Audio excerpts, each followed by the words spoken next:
Morning marvellous महिलास। आज हमारे साथ जो मार्वेलस महिला जुड़ने वाली है उनका नाम सीमा दयाल है। तो मैम प्लीज हमें अपने वर्किंग, अपने लाइफ जर्नी के बारे में थोड़ा कुछ बताएं। Thank you, Maninder, for calling me here. मेरी Pleasure, लाइफ जर्नी मेरा बचपन तो बहुत अच्छा था ही। और मैं जब सीए बनी, जब लड़कियां सीए बनने के बारे में सोचती भी नहीं थी। आई एम सीए ऑफ 96 या 93 में मेरी शादी हो गई थी। एंड इंटर का रिजल्ट मेरा शादी के बाद आया था and I was topper in central region. Wow, that's congratulations. And उसके बाद फिर फाइनल्स भी शादी के बाद ही किया and everyone in the family was very supportive. Okay. पर शायद सीए का प्रैक्टिस मेरा पैशन नहीं था। हालांकि हमने पार्टनरशिप फर्म में we were central auditors of Dena bank, but फिर मैंने पार्टनरशिप से विड्रॉ कर लिया और कुछ चीजें थी। फिर शायद मुझे बचपन से बात करना बहुत पसंद था। तो इसलिए अब मैं ऐसी चीज में आ गई जहाँ पे मुझे सिर्फ बात ही करना है। तो फिर सीए की प्रैक्टिस से विड्रॉ किया। लाइफ में कुछ प्रॉब्लम शायद जिसको फेस करना थोड़ा सा मुझे मुश्किल लग रहा था, तो उसके कारण मैं हीलिंग जर्नी पे आई। खुद को हील किया। फैमिली वालों ने बहुत सपोर्ट किया। लेकिन तब मुझे नहीं पता था कि they are supporting me, because I was in the low condition. तो फैमिली वालों ने सपोर्ट किया। फिर मैंने प्रोफेशनल हीलर्स के साथ भी काम किया एंड उसके बाद फिर दूसरों की हीलिंग स्टार्ट कर दी। Amazing women platform and we want to cherish women's life. वो बहुत सारी चीजें लेके आती हैं, बहुत सारी चीजें उनके साथ चलती हैं। तो आई वांट टू हियर अगर कोई ऐसी चैलेंज या प्रॉब्लम आप यहाँ डिस्कस करना चाहें। एज अ वुमन मेरे को तो बहुत सपोर्ट मिला मेरी मदर से, मेरी मदर इन लॉ से, मेरी पूरी फैमिली से। लेकिन फिर भी एज अ वुमन एक गिल्ट रहती कि मैं ज्यादा यहाँ काम में लग गई प्रोफेशनल, तो बच्चों को टाइम नहीं दे पाऊंगी या हस्बैंड को टाइम नहीं दे पाऊंगी। लेकिन सारी प्रॉब्लम खुद की होती है, दूसरे कोई भी इन्वॉल्व नहीं थी। जब मैंने सीखा तो सारी चीजें अपने आप मैनेज होती गई। ग्रेट। चैलेंजेस एज सच कोई बहुत बड़े चैलेंजेस तो नहीं आए। Okay, that's good. बट आपने जैसे हीलिंग का बताया, तो आप कैसी हीलिंग करती हैं? Like to know more about your work profile. Healing actually क्या होता है कि हमारे यहाँ बचपन से हम लोगों को ये सिखाया जाता है कि खुद को लास्ट में रखो एंड दूसरों का करो। या फिर हम बचपन से सुनते आते हैं कि गुस्सा आना अच्छी बात नहीं है, गुस्सा करना अच्छी बात नहीं है। तो ये सब दिमाग में कहीं ना कहीं सबकॉन्शियस में बैठा रहता है। तो हम लोग हमेशा अपने आप को जज करते रहते हैं। मुझे गुस्सा आया तो अच्छी बात नहीं, खासकर लड़कियों के लिए और भी, कि गुस्सा आना अच्छी बात नहीं है, तुमको दूसरे घर जाके एडजस्ट करना है, इस तरह की चीजें। तो जब हम अपने इमोशंस को समझना शुरू करते हैं, मैंने इमोशंस पे बहुत काम किया, तब मुझे समझ में आया कि इमोशंस तो इमोशंस है, हम उसको बनावटी लाते नहीं है, कहीं से आ नहीं सकते, कॉपी नहीं हो सकती, वो तो अंदर से आती है। तो अगर इम्प्रॉम्प्टू है, नेचुरल है। तो गुस्सा आता है तो it is completely okay to be angry. जब मेरे को समझ में आएगा तभी तो मैं उसके ऊपर काम नहीं कर पाऊंगी।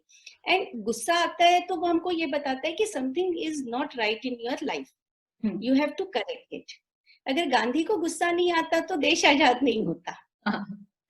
ठीक है। ओनली थिंग है कि आपको जब आपका गुस्सा आता है तो जो गुस्से की एनर्जी होती है, you have to manage it, और उसको डिस्ट्रक्टिव की जगह हम प्रोडक्टिव में लगा दें। तो जो हीलिंग में यही होता है कि हम जितने भी जो दबे हुए इमोशंस होते हैं, हम जो दबाते आ रहे हैं बचपन से, तो उसको हम जब बाहर निकालते हैं, जैसे बोलते हैं ना कि पॉजिटिव कैसे होंगे अगर मेरे अंदर नेगेटिविटी भरी हुई है, तकलीफ भरी हुई है, दुख भरा हुआ है, तो मैं पॉजिटिव कैसे होंगी? बिल्कुल, कैसे? तो हम लोग ये सारे जो नेगेटिविटी है, एक्चुअली सिर्फ नेगेटिविटी भी गलत नहीं ना, अगर मेरे साथ कुछ इमोशनल फैक्टर, बिल्कुल दोनों चीजें चलती रहती है साथ साथ। तो हीलिंग में मैं बहुत सारा इमोशंस के ऊपर काम कर रही हूँ, अभी बच्चों के साथ बहुत काम कर रही हूँ, क्योंकि उनके ऊपर परफॉर्मेंस का बहुत ज्यादा प्रेशर होता है। एग्जैक्टली तो टीचर्स, पेरेंट्स, लाइफ, सारी चीजों के साथ, तो बच्चों के साथ बहुत काम कर रही। तो जैसे ही बच्चों को ये समझ में आता है कि it is okay to get fail, हाँ, एक्सेप्टेंस बननी चाहिए, अपने फेलियर्स को एक्सेप्ट करना, उसके बाद उसको उस पे वर्क करना, वो करेज रखना, वो भी बहुत जरूरी है। जैसे डोरेमोन देखते हैं आजकल बच्चे बहुत सारा। हाँ हाँ, एक्चुअली वही है ना कि उन लोग डोरेमोन, उसमें जो फेलियर नोबिता है, दे कैन कनेक्ट देमसेल्व्स, और ये समझ में आता है कि yes it is okay to be get fail. Great, तो उसके बाद हम अपना बेस्ट परफॉर्म कर सकते हैं। ग्रेट। मैम, कोई इंस्पिरेशनल फिगर यहाँ मेंशन करना चाहेंगी? Because this platform is, as I mention, we want to cherish womanhood actually. तो आपके आपके कोई ऐसे इंस्पिरेशनल फिगर जिसको आप यहाँ पे मेंशन करना चाहें, हमारे साथ बताना चाहें? मेरी इंस्पिरेशनल फिगर्स तो झांसी की रानी भी है, ओके, इंदिरा गांधी भी है, हाँ मेरी मदर इन लॉज भी हैं, एंड मेरी मेड्स भी हैं। हाँ, एक्चुअली हर वो लेडी जो कि रोने या ब्लेम करने की बजाय they are working for their betterment is my inspiration. जैसे मेरी मेड है, वो घर पे बैठ के रो सकती थी कि मेरे पास पैसे ऑप्शन, नहीं है, बट हाँ, yes she choose to do work, और वो अपनी रेडी टू वर्क। लाइफ जी सकती है। इंदिरा गांधी जब लेडीज को बोलते ना कि राइट्स के लिए आजकल लड़ रही हैं, तो जब राइट्स नहीं थे, बट अगर आप एम्पावर्ड हो तो लोगों की मजबूरी होती है आपको अपने राइट्स देने की। Yes, so true. तो या तो मैं राइट्स की बजाय I prefer to be get empowered. तो अपने आप लोग अपने आप आ जाएंगे। इवन मेल्स को भी हर जगह राइट्स नहीं मिलते हैं, तो लड़ने के बजाय गांधी जी भी चिल्लाते आजादी दो तो थोड़ी होता। तो everything is about gaining power. या तो मेरे इंस्पिरेशन वो सारे हैं। Lovely answer. Any type of social, any one good social change you expect in the society in coming future?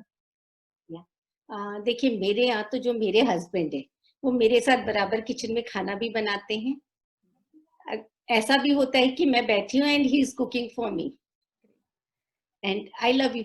तो मैं चाहती हूँ कि जैसे मेरे घर में होता है, हाँ, मेरे को पूरी रिस्पेक्ट मिलती है, मेरे काम को पूरी रिस्पेक्ट मिलती है, तो ऐसा शायद सोसाइटी के अगर हर घर में हो जाए बहुत अच्छा हो जाए।